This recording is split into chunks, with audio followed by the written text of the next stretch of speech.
Cara memaafkan suami yang berselingkuh. Memulihkan hubungan dengan suami yang berselingkuh bukan hal mudah, apalagi jika Anda tidak mau memaafkan perbuatannya. Walau demikian, berusahalah mengendalikan emosi dan pergilah menyendiri untuk menenangkan diri. Jika Anda sudah siap, ajaklah suami berdiskusi untuk membicarakan hal-hal yang bermanfaat. Meskipun Anda belum bisa memaafkan, lakukan langkah positif untuk memulihkan hubungan. Metode 1. Mengendalikan emosi. 1. Berusahalah menerima emosi yang Anda rasakan. Jangan mengabaikan emosi negatif dengan berpura-pura seperti tidak merasakan apa-apa. Terimalah emosi yang muncul dengan melakukan aktivitas yang membuat Anda merasa nyaman, misalnya menulis jurnal atau mengungkapkan perasaan kepada teman akrab sambil berfokus pada emosi dan sensasi fisik yang Anda rasakan. Jangan terkejut jika Anda merasa dikhianati, sakit hati, marah, kecewa, sedih, bingung, atau tidak berdaya. Di saat seperti ini, emosi yang berkecamuk adalah hal yang wajar. Emosi yang Anda rasakan bisa membuka kesadaran baru. Tindakan suami mungkin membuat Anda menyadari betapa pentingnya makna pernikahan bagi Anda, atau betapa sedihnya Anda karena perlakuan suami. 2. Bebaskan diri dari emosi negatif dengan cara yang sehat. Mungkin Anda ingin langsung bertindak impulsif mengikuti perasaan dengan mencaci maki atau menyakiti hati suami, tetapi cara ini tidak membuat Anda merasa lebih tenang atau mampu memaafkan suami. Berusahalah mengendalikan emosi tanpa menyakiti hati suami. Jika Anda ingin melampiaskan kemarahan, salurkan emosi dengan meninju bantal atau berjalan santai di taman. Menulis jurnal merupakan cara tepat untuk mengendalikan dan memahami emosi yang Anda rasakan. Manfaatkan waktu saat menulis jurnal untuk merefleksikan semua yang Anda alami dan rasakan. Emosi bisa diekspresikan dengan membuat karya seni, menulis artikel, bermain musik, atau berdansa. Jangan mengonsumsi alkohol atau narkoba untuk mengendalikan emosi.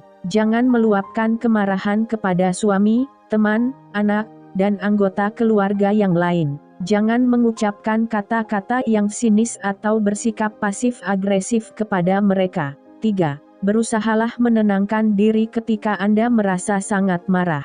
Anda akan menyesal jika langsung bertindak impulsif karena terbawa oleh rasa marah atau kesal. Begitu tersadar bahwa Anda sedang marah atau kesal, jauhkan diri dari situasi bermasalah dan berusahalah menenangkan diri dengan pergi ke ruangan lain, atau berjalan santai di pekarangan rumah.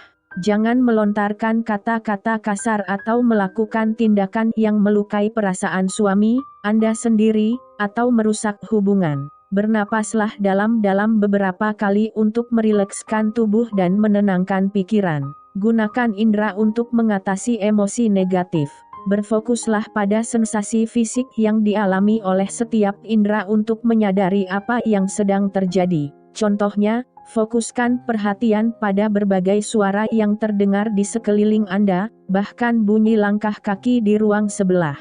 4. Sisihkan waktu untuk menyendiri jika diperlukan. Dalam situasi seperti ini, mungkin Anda tidak ingin bertemu suami, apalagi jika Anda baru mendengar kabar buruk.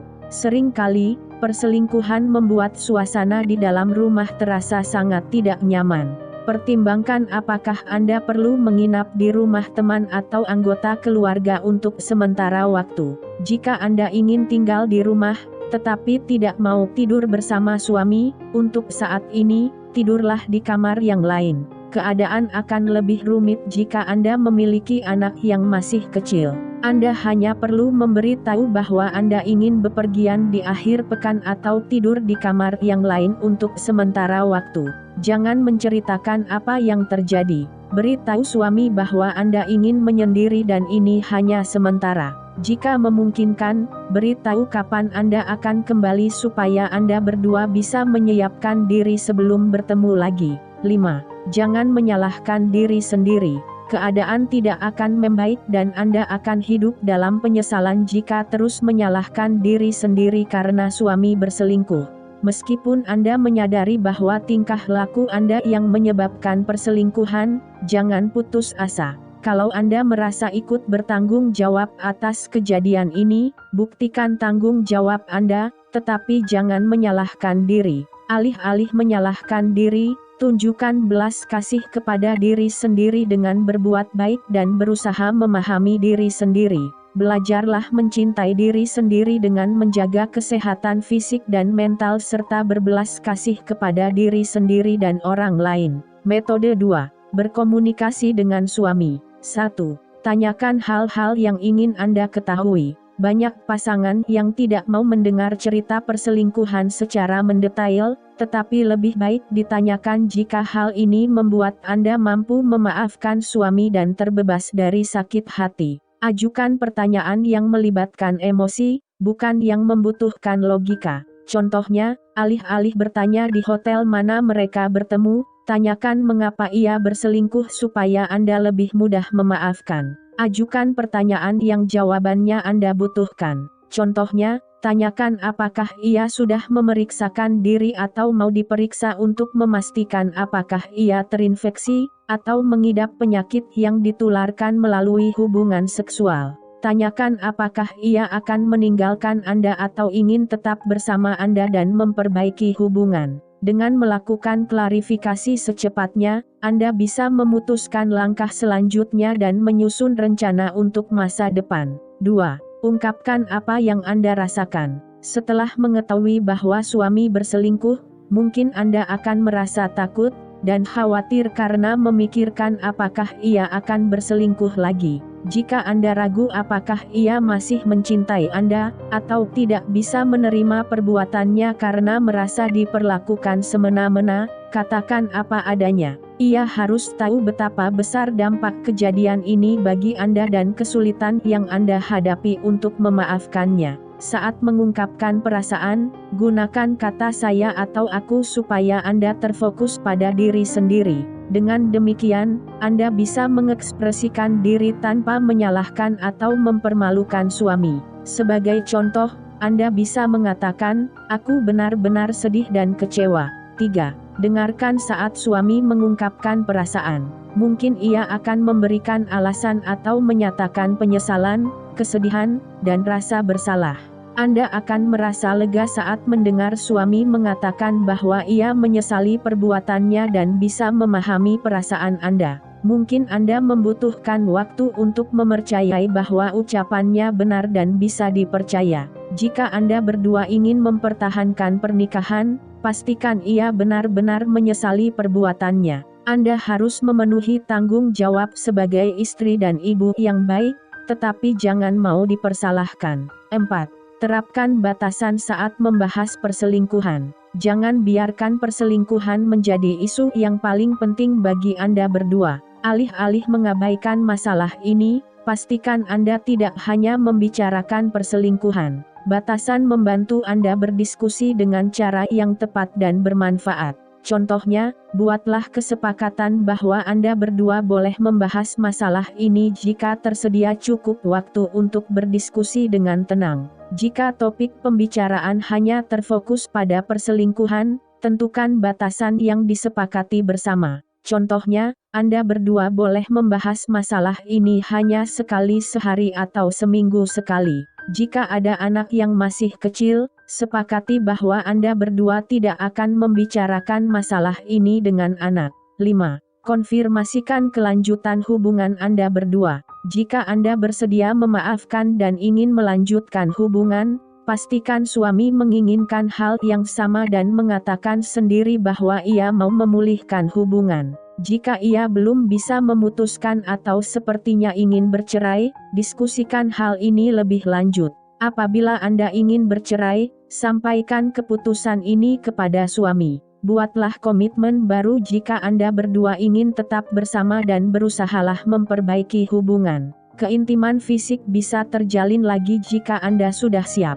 Metode 3. Membuka hati agar mampu memaafkan. 1. Ingatlah bahwa memaafkan orang lain bermanfaat bagi diri sendiri. Kesediaan Anda memaafkan membuat suami merasa lega, tetapi hal ini lebih untuk kepentingan Anda sendiri daripada untuk suami.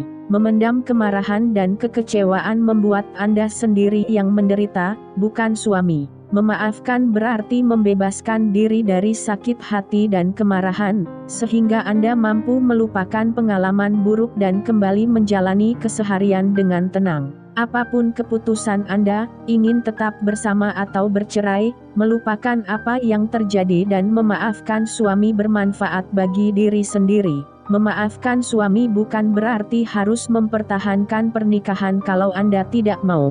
Apabila Anda tidak ingin bercerai, memaafkan suami membuat Anda pulih dari sakit hati dan mampu bangkit lagi dari keterpurukan. 2. Lupakan apa yang sudah terjadi. Jika Anda ingin mempertahankan pernikahan, kedua belah pihak harus menjalin hubungan yang baru, bukan memperbaiki hubungan yang sudah berjalan. Rintislah kehidupan baru dengan memulai lagi semuanya dari awal. Agar bisa melupakan pengalaman yang menyakitkan, keinginan memulai sesuatu yang baru harus lebih kuat daripada keinginan untuk marah kepada suami, atau terus menyesali pengalaman buruk di masa lalu. Bebaskan diri dari sakit hati. Jangan menyalahkan diri sendiri atau merasa diperlakukan tidak adil. Meskipun sulit dilakukan, langkah ini sangat dibutuhkan supaya Anda terbebas dari keterpurukan, dan siap melangkah lagi untuk menjalin hubungan yang baru. Salah satu cara mengikhlaskan pengalaman buruk adalah dengan melakukan upacara. Siapkan secarik kertas untuk Anda dan suami. Tulislah pengalaman atau perasaan yang ingin dilupakan lalu bakar sebagai cara membuat komitmen bersama dan memulai hubungan yang baru. 3. Ikuti konseling. Jika Anda ingin mempertahankan pernikahan, mengikuti konseling untuk pasangan suami istri membantu Anda menerima suami apa adanya. Terapi membantu pasangan menyadari peran masing-masing dan menentukan tujuan baru sebagai keluarga. Meskipun Anda ingin bercerai, terapi merupakan cara tepat sehingga pasangan bisa menjalani proses perceraian dengan damai, dan mempertimbangkan kepentingan kedua belah pihak. Carilah terapis yang memiliki keahlian dalam menangani pasangan yang bermasalah, atau spesialis yang mampu membantu Anda menghadapi pasangan yang berselingkuh. Carilah terapis melalui internet atau mintalah rujukan dari perusahaan asuransi. Selain itu, datanglah ke klinik kesehatan mental atau dapatkan informasi dari teman atau dokter. 4. Tumbuhkan rasa saling percaya menggunakan cara yang tepat.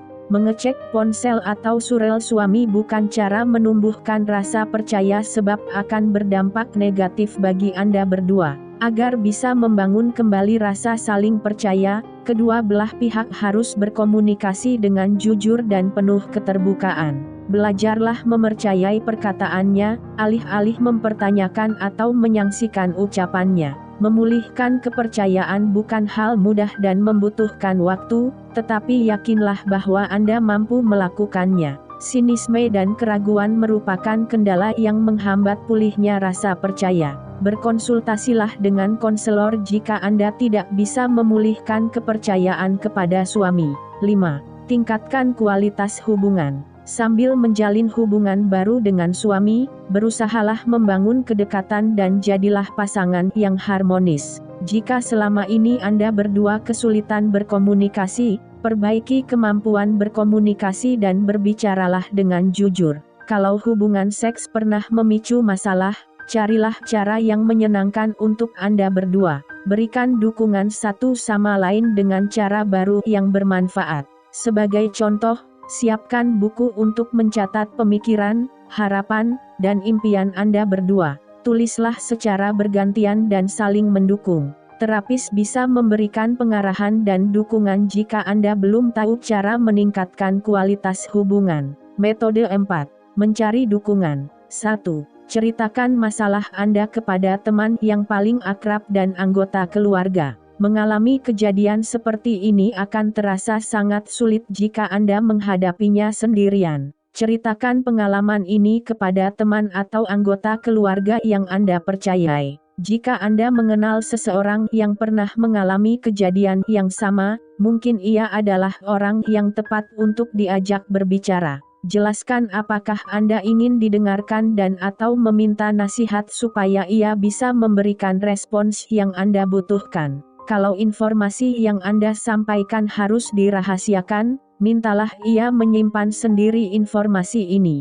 Meskipun Anda ingin mengungkapkan perasaan, jangan memanfaatkan waktu hanya untuk mengkritik atau mempermalukan suami. Selain menghambat pemulihan, Anda menempatkan teman bicara di posisi yang sulit jika ia bersahabat dengan suami Anda. Alih-alih, mintalah ia memberikan dukungan dan bantuan. 2. Bergabunglah dalam kelompok suportif. Banyak orang pernah mengalami kejadian yang sama. Jika ingin bertemu mereka, carilah kelompok beranggotakan orang-orang yang pernah mengalami kejadian yang sama, dan mampu memahami apa yang Anda rasakan. Ceritakan pengalaman Anda, kumpulkan informasi baru, dan cari tahu apa yang membuat mereka mampu memaafkan suami. Carilah kelompok suportif melalui internet atau hubungi klinik kesehatan mental. Cari tahu apakah ada kelompok suportif dalam komunitas Anda. Jika tidak, carilah melalui internet. 3. Mintalah dukungan dari komunitas religius tempat Anda beribadah atau kelompok suportif yang lain. Anda boleh meminta dukungan dari persekutuan di gereja, kelompok pengajian, komunitas spiritual, atau tim olahraga. Kalau Anda tidak mau menceritakan masalah pribadi, sampaikan bahwa Anda sedang menghadapi kesulitan dan membutuhkan dukungan dari teman-teman. Anda boleh menceritakan apa yang terjadi atau merahasiakannya. Apapun pilihan Anda, terapkan batasan yang jelas untuk menjaga privasi. 4. Pastikan anak-anak mendapatkan dukungan yang mereka butuhkan. Banyak pasangan yang memutuskan tidak menceritakan masalah perselingkuhan kepada anak-anak. Meskipun mereka tidak tahu apa yang Anda alami, mereka tetap merasakan suasana tegang di dalam rumah atau di antara orang tuanya. Pastikan mereka tetap merasa dicintai dan didukung. Berusahalah agar kegiatan sehari-hari berjalan seperti biasa dan berikan perhatian yang mereka butuhkan. Jangan menjawab pertanyaan yang tidak Anda ketahui jawabannya. Contohnya, ketika anak-anak melihat orang tuanya bertengkar lalu bertanya, "Apa ibu dan ayah akan bercerai?" Tanggapi dengan mengatakan, "Ibu sedang menghadapi masalah. Ibu tahu kamu juga merasa terganggu. Ibu dan ayah menyayangimu dan tidak mau membuatmu khawatir." Terapi untuk keluarga bermanfaat mengatasi ketegangan yang dialami anak-anak, memahami dampak masalah terhadap mereka, dan mengetahui cara memberikan dukungan kepada mereka.